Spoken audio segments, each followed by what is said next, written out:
very much, Alka. Thank you very much, Krisma. No matter what she did, it's never okay to hit a woman, ever.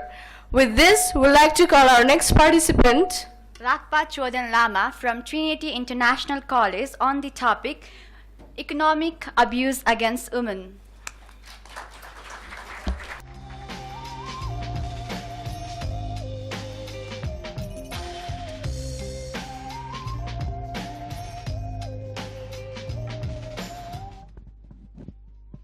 Good morning, everyone present over here. This is me, Lakpa Churan, from Trinity International College, and I feel very honored to be speaking here and addressing a very important issue that is violence against women. And my subtopic is economic abuse against women. What is economic abuse? Economic abuse is a type of abuse when the perpetrator tries to control and limit the access of financial resources of the victim. It includes preventing the victim to get education and other facilities which provides the development of the victim. Global estimates published by WHO indicates that 1 in 3 women, that is 35% of women around the world, are physically or sexually abused by intimated partners, their intimated partners or non-partners, once in their lifetime. Talking about Nepal, between 5,000 and 12,000 girls and women are aged 10 to 20 years are trafficked every year. Such cases leads to economic violence. Among them, 35% and 56% of victims of intimate partner violence are harassed at work. So, what are we doing to solve all this? On November 24, 2014, after 40 years of unequal laws on inheritance, the Civil Code Bill has proposed that sons and daughters are entitled to equal shares of parental property, regardless of the marital status of the daughter. And organizations like Hamri Bahini and Mighty Nepal are helping married women and unmarried women to engage in income-generating activities. But what are we doing individually? I would like to set an example which was given by Jackson Katz in his TED Talk. The example is, there is a sentence, John beats Mary. John and Mary, they both have equal attention here. But if we make the sentence passive, what happens is Mary was beaten by John. So now there is more attention on Mary and less attention on John. What actually usually happens in our society is the sentence converts into Mary was beaten. There is no John here. We don't talk about John. We forget John. So the whole attention is now on Mary. I personally think this is one of the greatest faults in the way we are fighting back violence against women.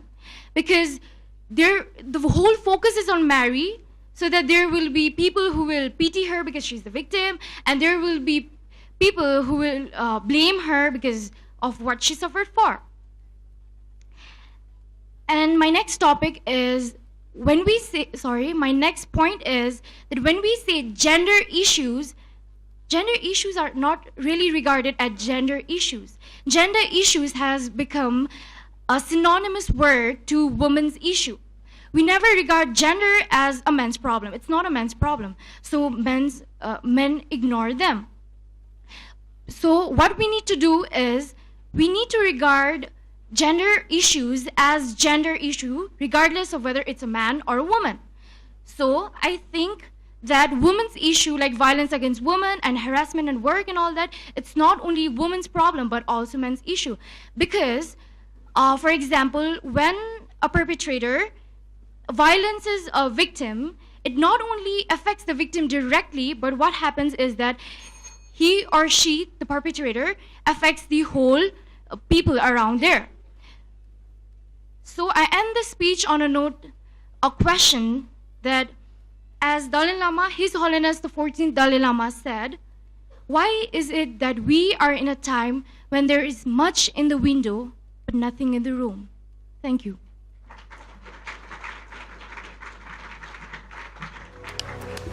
Lakpa. Moving on, I'd like to call Sital Mainali from Orient College on the topic social abuse against women.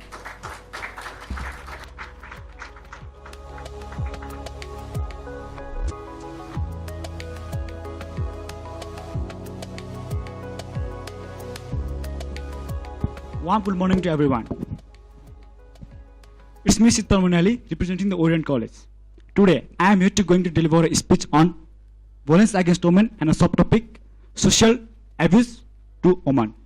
Actually I like to make some changes on the term. Social abuse or woman violence. They both are a similar meaning. Woman violence is the one of the most prevalent violence and one of the most or least persecuted crime in the world, and it is the one of the most threatening thing for the long-lasting peace and the development.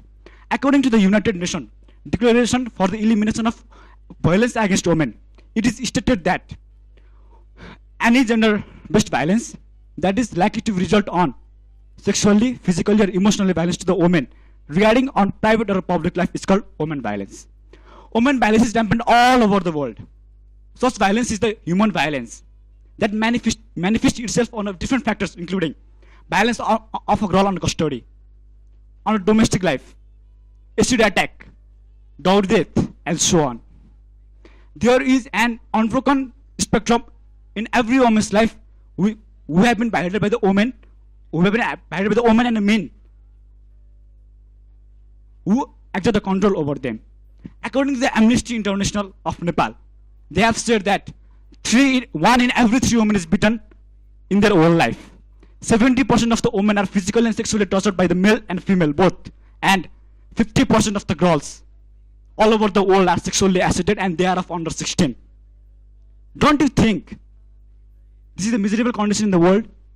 And the big question I want to place in all of your face: why? Why only girls? We may think only torturing the girl, only physically torturing the girl is a woman violence or social abuse to girls. But what about the way we stare at them? What about the way we look at them, and what about the way we toss them? Me, myself, Sital Mainali, who is speaking here against woman violence, may flirt the girl after going down to the stage. This is our behavior.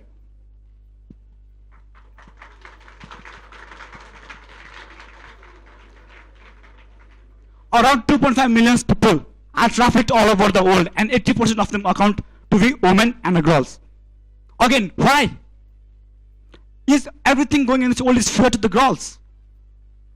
This is the major issue of this present world. Women are our mothers. Woman is the goddess we pray in the temple.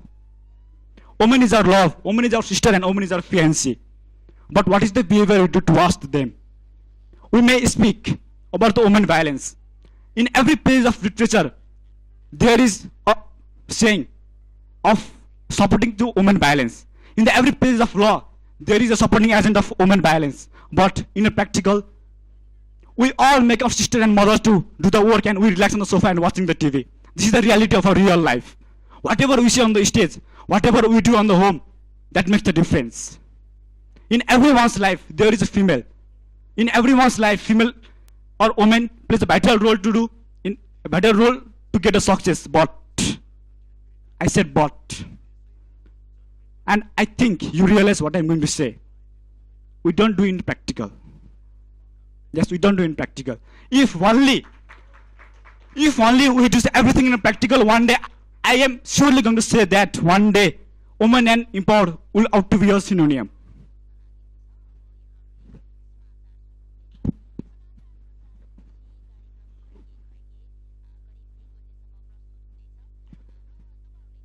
Girls are treated as the witch. You all know. I am always saying that men are torturing the woman, but a mother-in-law is treating a daughter-in-law as a witch. We all play Durga, Saraswati as a goddess, but we don't treat our mother, we don't teach our sister, we don't treat the girls we met on the bus as the goddess. Why? Because we are attracted towards the body of the girls. We are attracted or loved towards the different parts of the girls, and that is what makes the difference. We are not practically doing what we say on the stage. I again repeat that I may flirt the girl, I may stare at the girl that she may feel uncomfortable. So if we only behave ourselves and if we only expose all the social abuse to the girls in the media, I bet 70% of the girls are totally abused, and if you encourage them, 0% will be there. No girl will be abused in the world. Thank you.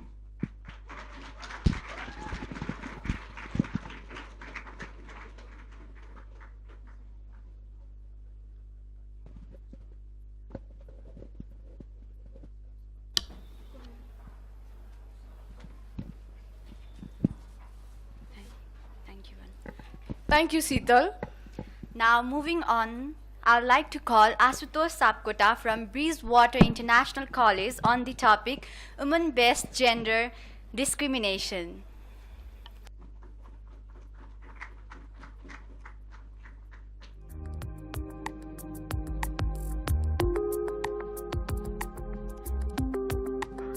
Good afternoon to everyone. Everyone knows why you are here and why we are standing here. Thanks to the Miraval sister for their work that they made us gather together for this speech day. And actually, we are delivering a speech on different topics that is related to women violence. Actually, the theme is women violence, but I'm dealing with a topic that is women-based gender discrimination. Actually, what we need to think is that what is gender discrimination based on women violence? We keep on thinking that women violence is going on in the whole world. It is going on and going on and going on. We know some statistics that every 34 minutes a woman is raped, 42 minutes a sexual harassment is going on, 43 minutes, in every 43 minutes a woman is kidnapped, and every 102 minutes there is dowry death. What actually is this? What actually this is and what actually this is happening doesn't matter to the persons we are sitting here. We are sitting here like the people that doesn't matter. We know what the problem is about women discrimination. We know what are the solution. We know everything, but why? Centuries to centuries, decades to decades, why women violence is not being eradicated? Everyone, each of you standing here, pop out in your head, you'll get an idea to discriminate, you'll get an idea how you can eradicate women violence. But it's not about idea, it's about initiation. What we lack in the world is initiation. Women violence is increasing day by day. Everyone knows that. Everyone can take the statistics. You have google.com. You can go there, link there, find the statistics. But it's all about idea. An idea. For example, you have thousands of ideas on head of thousands of people. But what will the idea give you? If all those thousands of people initiate our idea, then that brings the change. Our life starts from birth, it ends in death. That is B to D. And in middle we have a choice. That is C. And that makes the difference. That makes the difference how we can change. That makes the difference what you're gonna do. It's all about women. We know. But why we are quiet? We deliver speeches. We make people aware a day. But we know we can't in a day. Because a change takes time. Because a change takes period. And for that, we need to stand together, not for a day, for centuries. We need centuries for doing a change, and we need that. It's not all about what we're doing. It's not all about what we're thinking. It's about gender equality. Gender equality, we know what all that is. What is that? The women violence is not only the issue of women. It's our issue. It's the issue of human that should be considered. We can't go alone, so together we have a curve. If you draw a curve on women violence, it goes on increasing and increasing and increasing. But together we can begin. For together we can succeed to make and to bend that curve down. Make the curve down into such a way that there is no women violence in this world. Eradication needs time. Eradication needs dedication. We all need to organize in a place. We all need to think of an idea, initiate it to the level of extent, to level of destination that helps us, that eradicates everything out of our society, our nation, our continent, our world, as a member, as a citizen of this global world, I said that we need initiation. It is said that if you want to go far, I'm so sorry. It is said that if you want to go very fast, you need to go alone. But if you want to go very far, you need to go together. And remember that we can do it. We are never loser. We are never lost. We have never eradicated. We have never initiated. Because we need initiation from now, and our initiation starts from here where we are standing. And when you go out of this hall, think that where the violence is going on, and once try to eradicate, because beginning it starts from us. Because to see the change, we need to be the change. Thank you.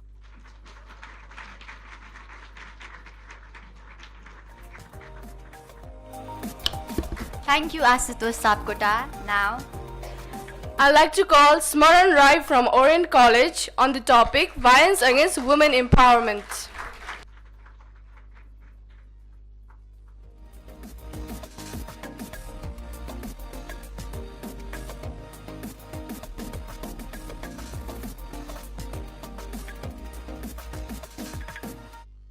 Okay.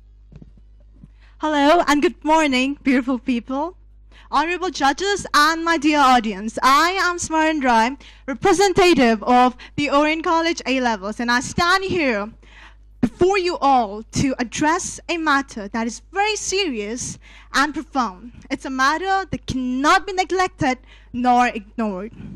Yes, I am talking about violence against women and what can we do to uplift their position, their situation. Yes, indeed, I am talking about violence against women empowerment.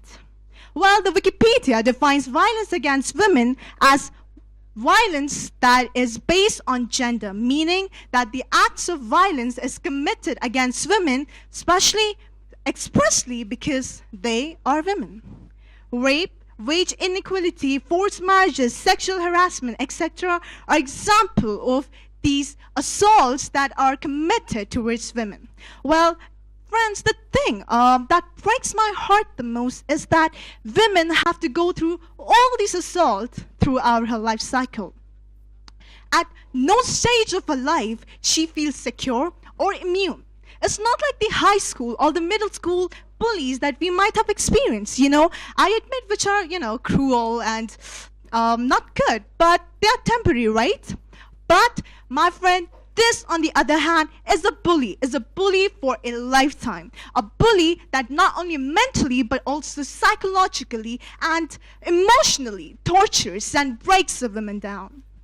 It is what, makes the women feel insecure. From the moment she's not even born to the day she dies, she's made to feel insecure, guilty, unappreciated, undesirable. And that's only because she was born as a girl. Okay, yeah. So, the other thing that I would like to talk about, that all these situations that I have just presented towards you, the question that we need to ask now is what? Why is it that women are the target of this discrimination? Why is it that even though we know that these practices should not be performed, and these practices are a disgrace and an abomination, why is it still being followed? Well, I did some research and I Googled, and what I found is that the primary reason for this to be done is because these stereotype of women, the image the women have on society, and that is, of course, we know, delicate, soft, fragile, poor little girl. Yes. Now, what we can do to avoid that? What can we do to eradicate that kind of stereotype from not only from our country but all around the world? What can we do? Well, like the famous saying goes, and I really believe in this, is that changes begin at home. Of course, the society have to change their perception towards women. But personally, what I really think is that forget about what society thinks. The first and the foremost thing, girls, what we have to do is we have to change our own perception. We have to change the way we think. We have to, we have to stop sympathizing ourselves for the situation we are in. No, we have to stop doing that. We have to stop acting like a victim of a situation and rather start acting and behaving like a warrior and a fighter, because we are. We are independent. We are strong. We are beautiful. You just know that you have it in there, but you just have to find it and just, embrace it. Yeah, that is what I'm talking about. And last and not the least is that, my mother always told me that you're a victim of a situation because you allow yourself to be. So girls, speak out, break the silence, because if you won't, no one will. Start learning to say no. If you're in a situation you are very uncomfortable in, say no, because that no can change a lot of things. And the second point, and I cannot stress it enough how important this is, but education.